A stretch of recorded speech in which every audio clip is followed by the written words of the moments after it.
Hi, welcome back to my channel. నేను ఈ వీడియోలో కారపు చెక్కల తయారీ విధానం అయితే చూపిస్తున్నాను.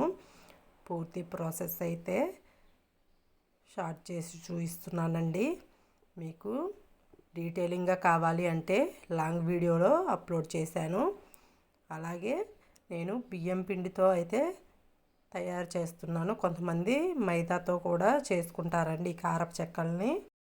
ఇవి పిల్లలకి స్నాక్స్ బాక్సులలోకైనా సాయంత్రం స్నాక్స్ లాగైనా బాగుంటాయండి.